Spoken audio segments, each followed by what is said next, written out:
cold walls, dimly lit alleyways. I saw with my own eyes my fiancé, Ethan Hayes, the man who was supposed to be at a meeting miles away, kissing my cousin Chloe Bell. The air seemed to freeze, leaving only the sound of my heart stopping. The engagement ring dug painfully into my knuckles. So wonderful, cold walls, dim alleys. I saw with my own eyes my fiancé, Ethan Hayes, the man who was supposed to be at a meeting 1,000 miles away, kissing my cousin Chloe Bell. The air seemed to freeze, leaving only the sound of my heart stopping. The engagement ring was digging into my finger bone, causing pain. Brilliant. A few minutes ago, at the party, Chloe drunkenly leaned on me and said that her boyfriend was here to pick her up. I felt something was wrong then. Where did Chloe get a boyfriend? And one who needs her secretary status as cover? Ethan Hayes, my wealthy, handsome, and perfect fiancé, flew to a neighboring country 3 days ago to attend an important summit and said he wouldn't be back for a week.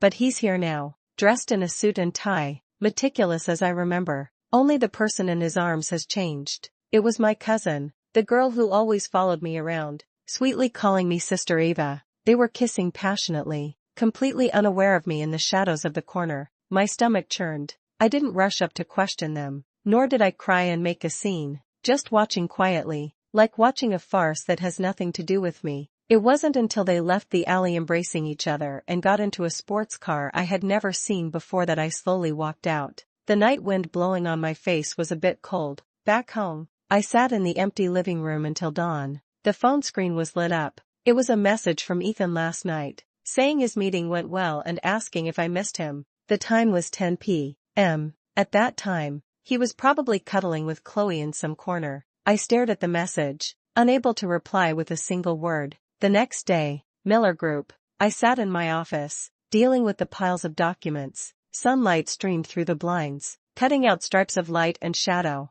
Everything was as usual, as if last night's encounter was just a nightmare. The internal phone rang. It was the front desk. Ms. Miller, Ms. Bell is here. She says she has an appointment with you. I pressed the talk button, let her in. When Chloe pushed the door open and came in, she had dark circles around her eyes and the fatigue of a hangover, but she had carefully put on makeup. She held a document in her hand, her smile forced. Sister Ava, this is the letter of intent for cooperation sent by Hayes Corp., which needs your review. She still calls me Sister Ava, as if nothing happened. I took the document and flipped through a couple of pages, my eyes landing on her neck. There was a small red mark there, barely covered by foundation. I put down the file, picked up my coffee, and said casually, Chloe, did you have fun last night? Her body stiffened, and her eyes flickered. It was all right. Was your boyfriend attentive? I continued, not taking my eyes off her face. Chloe's face turned pale instantly, and her hand clenched the hem of her clothes unconsciously. Sister Ava,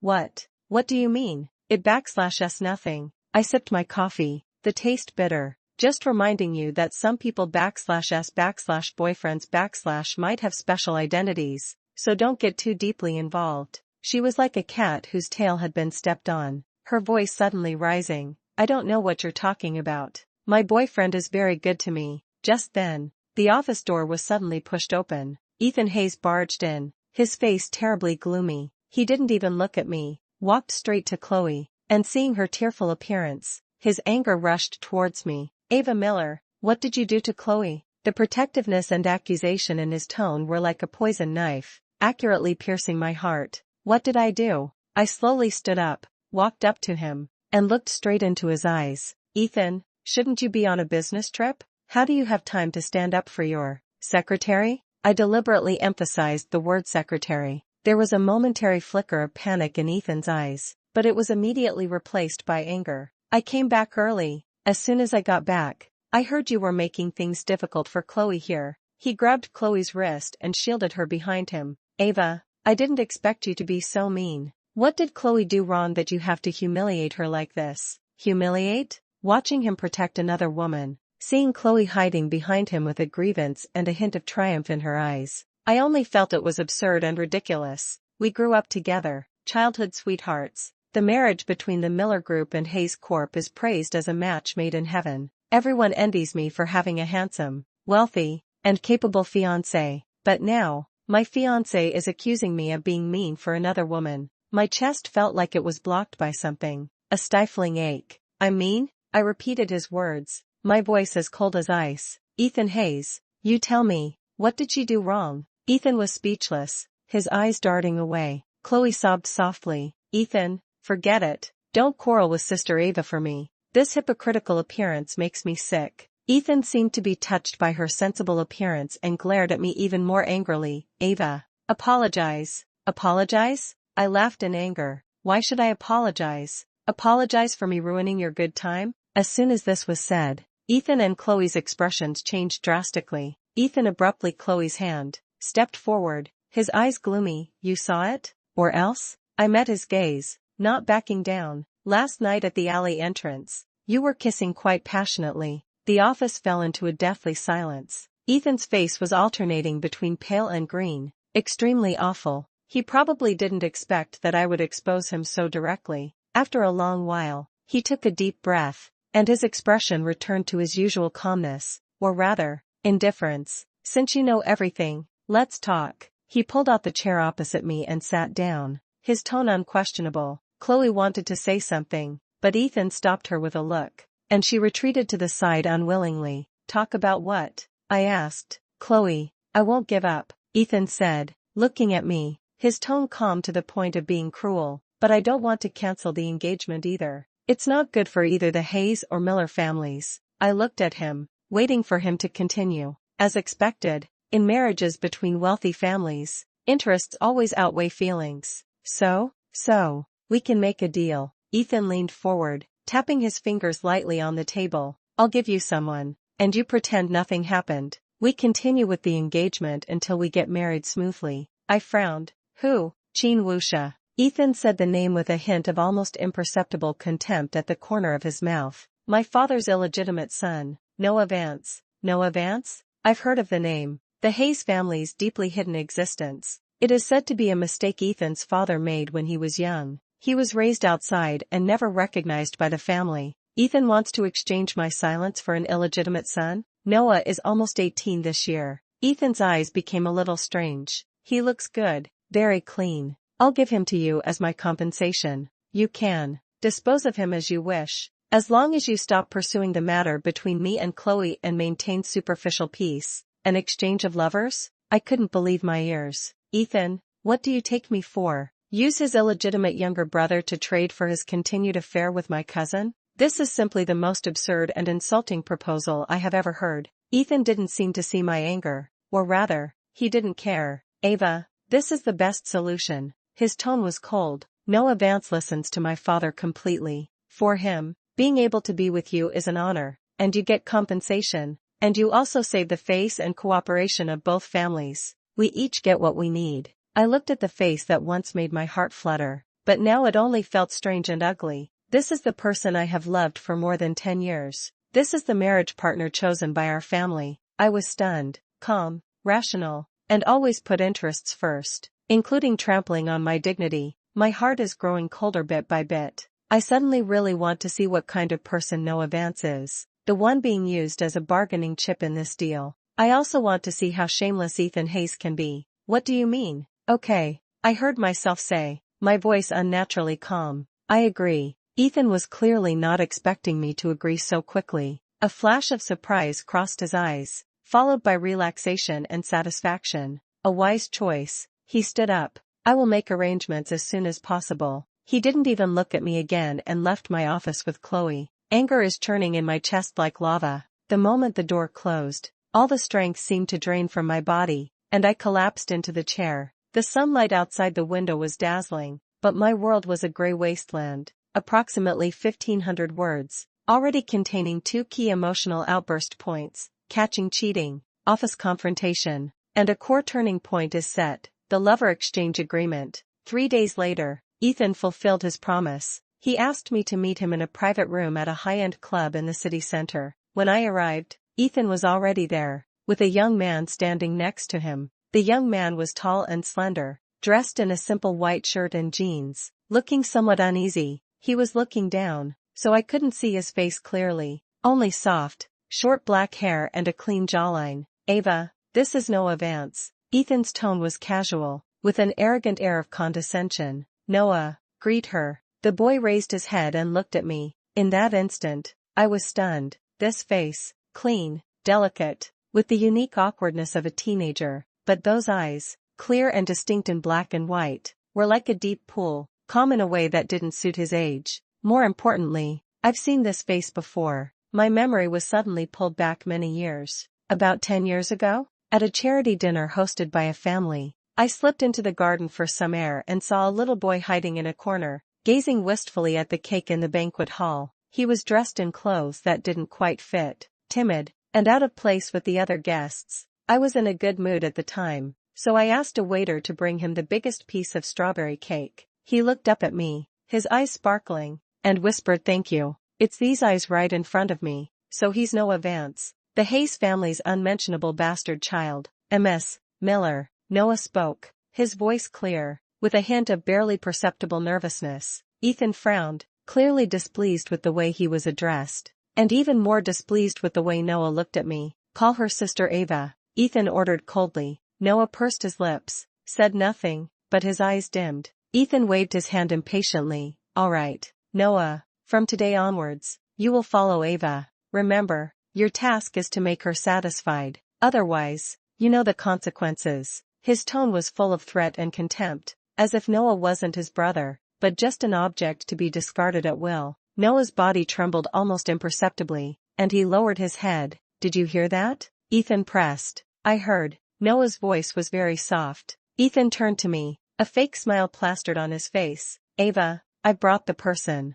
Our agreement." "I remember." I interrupted him. "You can leave." Ethan seemed a little dissatisfied with my indifference, but having achieved his purpose, he didn't linger. "Contact me anytime if anything comes up." He left this sentence and turned to leave. Only Noah Vance and I were left in the private room. I looked at the boy in front of me with mixed feelings. He was the compensation Ethan used for the deal. A boy who was about to become an adult. I was about to ask him how old he was when I suddenly realized an even more shocking question. "Ethan said you're almost 18? I asked. Noah nodded. "Yes. Next week is my birthday." "Next week? So, Ethan Hayes is using an underage boy to make this dirty deal with me?" A chill rose from the soles of my feet and instantly spread throughout my body. I always knew Ethan was cold and selfish, but I didn't expect him to be this shameless. What does this mean for Noah? Coercion? Exploitation? I looked at Noah, who seemed to notice the change in my emotions, and his eyes became more uneasy. He wrung his fingers and said in a low voice,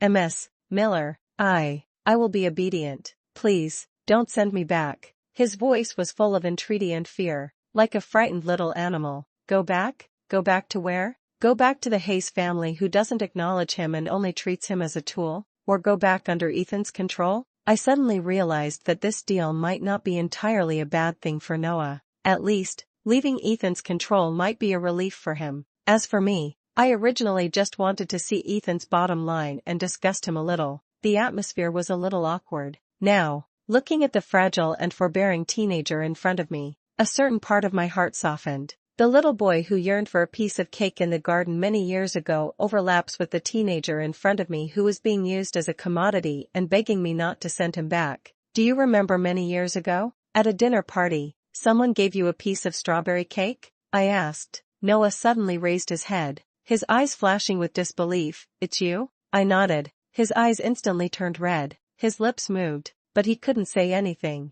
But the shock, gratitude, and a hint of grievance in his eyes explained everything. So, he had always remembered. That piece of cake, for him, was perhaps a rare bit of sweetness in a dark childhood. Approximately 2,800 words. Key suspense has been set. Noah's identity is connected to the past, and Ethan's shamelessness. Emotional outburst point, shock at Ethan's behavior and pity for Noah. Approaching the 30 to 40% paid content position. At that moment, I made a decision. I accepted this deal, but not for the so-called compensation from Ethan Hayes. It was for the sake of this boy named Noah Vance in front of me, and for myself. I want to see the look on Ethan's face when his carefully laid plans fall through. Noah's birthday is next Wednesday. In those days, I put him in a high-end apartment in the city center, not far from where I lived. I gave him a card and told him to use it as he pleased, but Noah hardly used it. He spent most of his time in the apartment,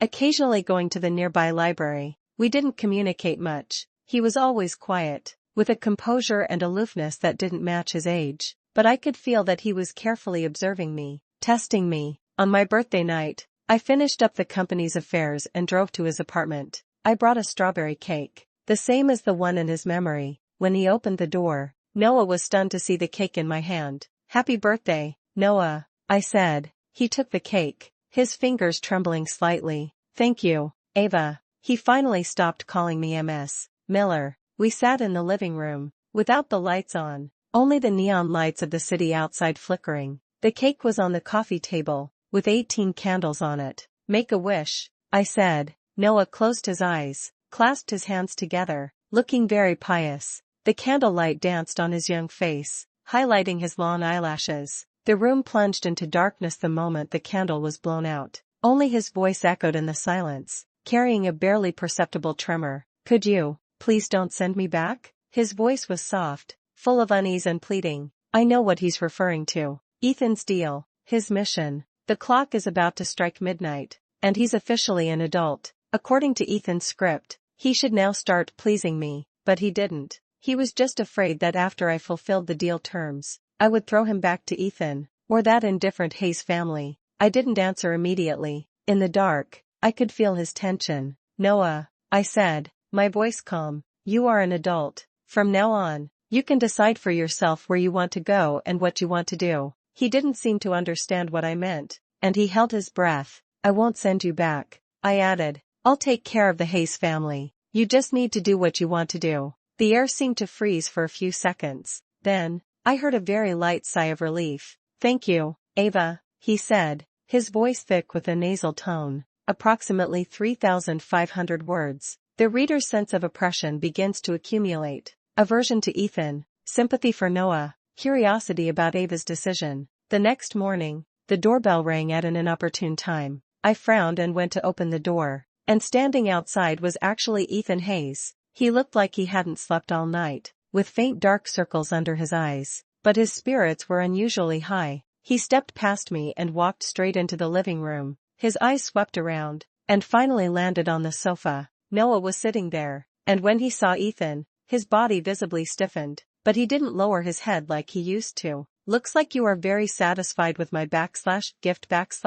Ethan's lips curled into a mocking smile, his eyes scanning back and forth between Noah and me, with undisguised malicious speculation. I looked at him coldly. "Ethan, what are you doing here?" "Just checking to see if Noah has served you well." He walked up to Noah and looked down at him condescendingly. "So, Noah, how does it feel on your first night as an adult?" His words were full of insults. Noah pursed his lips, his face a little pale, but his eyes were very calm, neither refuting nor complying. Ethan seemed bored and turned to me again. "Ava, don't forget our agreement." "I kept my promise, and you should too. Our agreement was that I wouldn't pursue the matter between you and Chloe, and we would maintain the marriage contract." I interrupted him. "I've already done that." "Ava, huh?" Ethan narrowed his eyes. "What do you mean?" Noah Vance." I walked to Noah's side and looked directly at Ethan. "He is my man now. He has nothing to do with you or the Hayes family." Ethan's face instantly darkened. "Ava Miller, don't push your luck.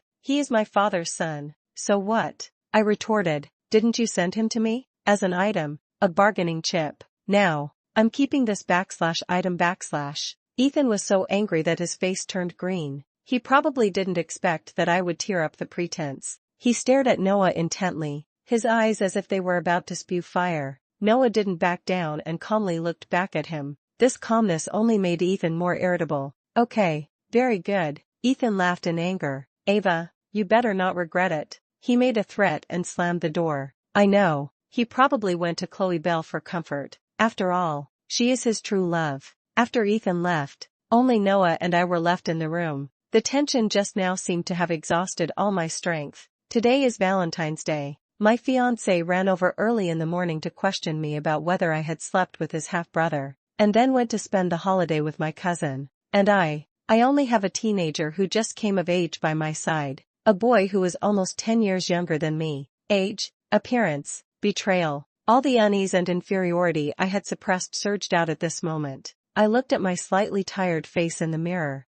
and the fine lines at the corners of my eyes seemed to be mocking me. Why did Ethan cheat? Is it because I'm old? Not pretty enough? Is it because the scar from the car accident made him feel like I'm no longer perfect? Self-loathing overwhelmed me like a tide. I covered my face, not wanting Noah to see my vulnerability. Approximately 4,500 words. The female lead is suppressed, and the reader's sense of frustration reaches its peak. Noah's voice sounded from behind. I didn't turn around. My voice muffled. Leave me alone for a while. The sound of footsteps approached, then stopped behind me. I'm sorry, Noah said softly. Just now, I shouldn't have been silent. He was referring to the fact that he didn't refute my saying satisfied when Ethan provoked me. That's not your fault, I said. I know you're sad. Noah's voice was very soft. Is it because of him? Or because of something else? I put my hand down and turned around, meeting his clear eyes filled with worry. Those surging emotions suddenly had an outlet. Both. I smiled wryly. I feel like a joke. You are not. Noah looked at me with a serious expression. In my heart, you have always been good. How many days have you known me? I have known you for a long time, Noah said. Since that cake. His eyes were sincere and fiery, with something I had never seen in Ethan's eyes. That day's cake was the best thing I've ever eaten. Noah's voice was a little ethereal, as if recalling something. Later, I secretly learned about you. I know you are the heir to the Miller Group. I know you are engaged to Ethan Hayes. I know that we are people from two different worlds, but I always remembered you. I remember your gentleness at the time, and I remember that you didn't look at me with strange eyes like the others. When Ethan sent me here, I was scared, but also a little expectant. He lowered his head, his ears a little red. I was afraid you would treat me like him, but I couldn't help but think, maybe, I could get a little closer to you. I didn't refute what Ethan said just now, because, if that can make you feel better, and allow you to use me to retaliate against him, I am willing. But seeing you sad, he paused, looked up, his eyes incredibly firm. Ava, I don't want you to doubt yourself because of scum like Ethan Hayes. You are good, really, you are the best person I have ever met. I stared at him blankly. I watched this boy, barely an adult, using the clumsiest yet most sincere way to lay bare his heart to me. How ironic. Those humble and pure feelings, originating from a piece of cake and lasting for nearly 10 years. Like a ray of light, it shone into the darkness of betrayal and self-loathing that surrounded me. A certain hard corner in my heart began to loosen. I always thought that Ethan and I were childhood sweethearts, a match made in heaven. I always thought that I couldn't live without him, couldn't live without this seemingly perfect marriage. But now, Noah's words are like a mirror, reflecting my obsession and pathetic state. What I call love is nothing more than habit and unwillingness to accept. What I call perfection is already riddled with holes. Approximately 5,500 words. The female lead begins to take action. Psychological transformation. An accident, Noah's confession, occurs. Conflict, a direct confrontation with Ethan, escalates. Emotions begin to brew and transform, and reader expectations increase. After that day, my relationship with Noah became a bit subtle. He was no longer just a commodity left behind by me, but more like an unexpected event that broke into my established life. I began to consciously get rid of Ethan's influence and focus on work and self-improvement. As for Noah, I sent him to the best business school to receive systematic elite education. I used some of the Miller Group's resources to pave the way for him and give him access to a wider world. Ava, I told him, Noah, your life belongs to you. Go study what you want to study and do what you want to do. He was very smart and learned quickly, like a sponge, absorbing knowledge like crazy. In a few years,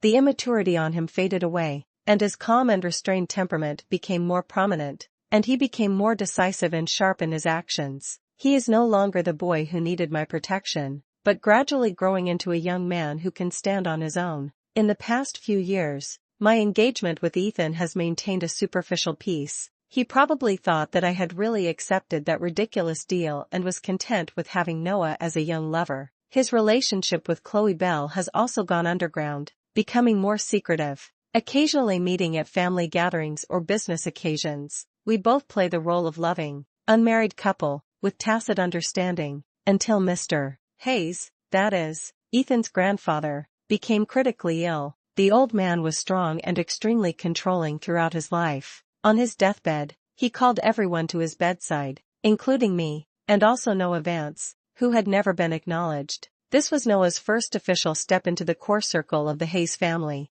Ethan's face was very unpleasant, but he didn't dare to disobey the old man's orders. The old man's cloudy eyes swept over everyone present, finally landing on me. "Ava, girl," he said, his voice weak, yet carrying an unquestionable authority, "has our Hayes family treated you unfairly?" I was stunned and didn't understand why he suddenly asked that. "Grandpa, don't think I'm too old and muddle-headed to know what Ethan's nickname, has been doing these past few years." The old man suddenly coughed violently, and Ethan's face turned pale beside him. "That girl surnamed Bell, and Noah," the old man gasped for breath, looking at Noah with a complicated expression. "They are all sins." He suddenly looked at me. "Ava, the Hayes family is sorry for you. This marriage, if you are unwilling, you can." Before he could finish speaking, the old man passed away. The whole ward was in chaos, but I clearly heard his last words. Before the old man passed away, he actually publicly questioned my engagement with Ethan,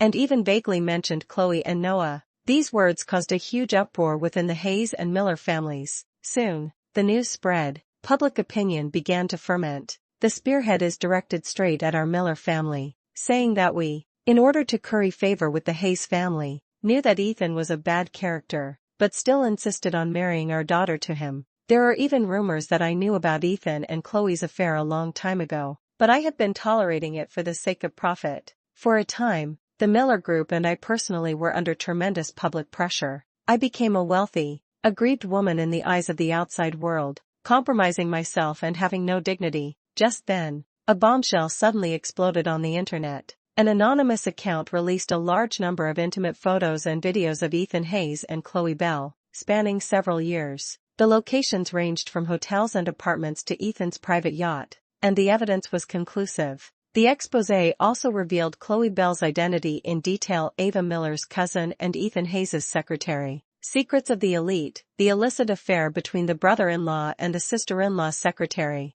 Hayes Group heir Ethan Hayes' two-timing fiancé turns out to be a shield. Heartache for Ava Miller, enduring double betrayal. All the accusations turned to Ethan and Chloe. People marveled at the melodramatic nature of this high-society scandal and began to sympathize with my plight. Ethan Hayes went from being a golden boy to a scumbag that everyone hates. Hayes Corp's stock price plummeted in response. I looked at the online bloodbath and felt a sense of peace in my heart. I know this media storm isn't accidental. Sure enough, not long after, my brother-in-law, Henry Bell, who is Chloe Bell's biological brother, called me. "Ava, did you see the news online?" Henry's voice was unreadable. "I did it," he admitted directly. "I'm not surprised. Henry Bell is a man of deep thoughts and ruthless methods. He married my sister, making him half a Miller, but in his bones, he will always be loyal to his own interests." "Why?" I asked. "Chloe is too stupid, being used as a pawn without even realizing it,"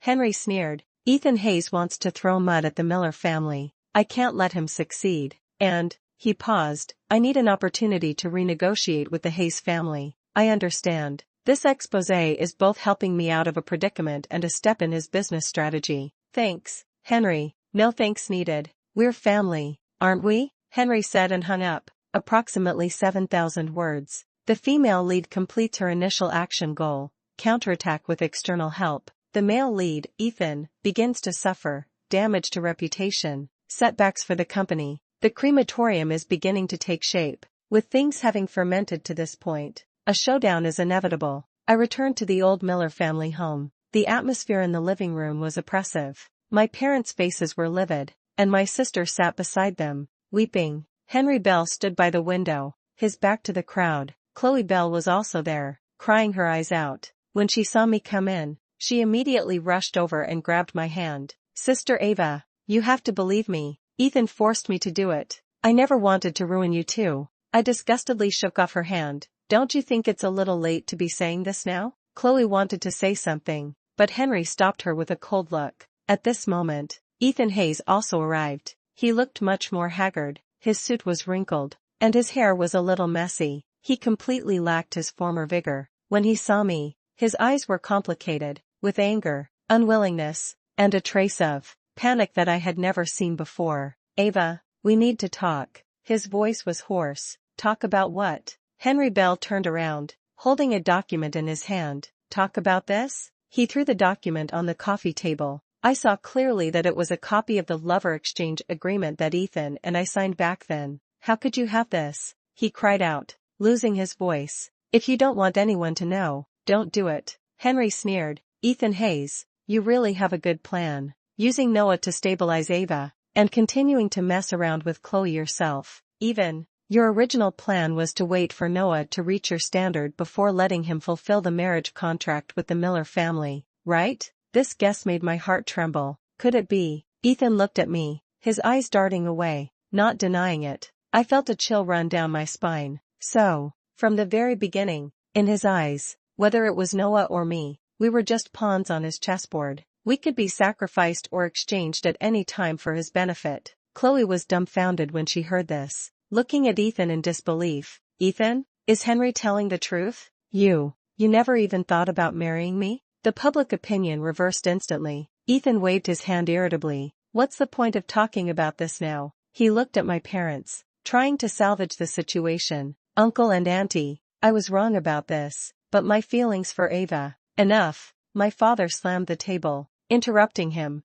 "Ethan Hayes, the Miller family can't afford to associate with you. From today onwards, the engagement between you and Ava is officially dissolved." Ethan swayed, seemingly not expecting my father to be so resolute. He looked at me, a hint of pleading in his eyes. "Ava." I looked at him, my heart completely unmoved. "Ethan, it's over." In the end, to quell the turmoil and for the benefit of our respective families, we conducted an unusually calm business negotiation. Ethan Hayes paid a heavy price. Hayes Corp made huge concessions to the Miller Group on several cooperative projects, and I, for the overall benefit of the family, have not disclosed my relationship with Noah for the time being. The official story is that Ethan and I ended our engagement due to incompatible personalities, and we broke up peacefully. As for Noah Vance, as a member of the Hayes family, he began to appear more and more in the public eye, and his abilities and talents were gradually recognized. No one knows about the past between him and me that began with a dirty deal. Approximately 8,500 words. The core part of the crematorium, Ethan losing his engagement, suffering commercial losses, being discredited, and his past calculations being exposed. His status and wealth seem powerless to reverse the situation at this moment. The storm gradually subsided. One late night, I finished dealing with company affairs and drove home. Noah was sitting in the passenger seat. He is now my special assistant, and he is outstanding in his abilities and has helped me share a lot of work. The car was quiet, with only soft music playing. "Feeling wronged?" Noah asked suddenly. I was stunned. "What?" "For the sake of the family, our relationship cannot be made public for the time being." Noah looked at me. "We also need to maintain a superficial peace with Ethan Hayes." I smiled. "I don't feel wronged at all. This is how business is. But you deserve better," Noah said earnestly. "You should stand in the sun and receive everyone's blessings, instead of being like this now." "Noah," I interrupted him, "I don't care about those things anymore." He was silent for a moment, then said softly, "Ava, stop wrapping yourself up. I know you have wounds in your heart." What was he referring to? The car drove into the garage of the villa. After parking, I didn't get out of the car immediately. The garage was dimly lit, with only the sensor light emitting a faint glow. I looked ahead and hesitated for a long time. Finally, I unbuttoned the top 2 buttons of my shirt, slightly pulled open the collar, revealing a light pink scar below my left collarbone. "Here," I said, my voice a little dry. "This was left by a car accident 3 years ago." The car accident was very serious. I almost lost my life. It was also after that accident that Ethan's attitude towards me began to become subtle. He's not as close to me as he used to be, and there's always a hint of subtle disgust in his eyes. I always thought it was because I almost died that he was scared. Ethan's face turned pale instantly. Later I realized that he was disgusted by the scar, disgusted that I was no longer perfect. This is the deepest and most secret inferiority and pain in my heart. Even my parents don't know the real reason why Ethan distanced himself from me. Now, I showed it to Noah. Noah's breath hitched. He reached out and, with a nearly reverent air, brushed his fingertips extremely gently across the scar. His touch was light, but like a feather, it stirred a shiver in my heart. "Does it hurt?" he asked, his voice low and husky. "Long ago, it stopped hurting." He bent down and his warm lips gently landed on the scar. It wasn't a kiss of lust, but a kiss filled with infinite cherishment and pity. Ava, he raised his head, his dark, bright eyes, in the dim light, like they were filled with starlight, looked straight into my heart. In my eyes, you will always be perfect. This scar is not a flaw, it is a part of your life. It is proof that you bravely survived. I don't care about the Hayes family, the Miller Group, or what anyone thinks. I only care about you, Ava Miller. He called my full name, his tone solemn and affectionate. My heart beat like a drum, looking at his face so close, seeing the undisguised love and acceptance in his eyes. The inferiority, unease, and grievances that had long been suppressed in my heart seemed to be smoothed out in an instant. So, there really is someone who will love me, scars and all. So, it turns out there really are people who find me, having gone through hardships, more precious. My eyes are a little hot. This time, I didn't push him away. I raised my hand and gently stroked his cheek. And then, this kiss was unlike any other before. It carried no transactional undertones, no probing or hesitation. It was the first kiss between us in the truest sense. Confirmation, acceptance, and love. The world outside the window is still complex, and there are still many challenges for him and me to face. But at this moment, in the dimly lit garage, I know that some things are already different. The story of Noah Vance and I has only just begun.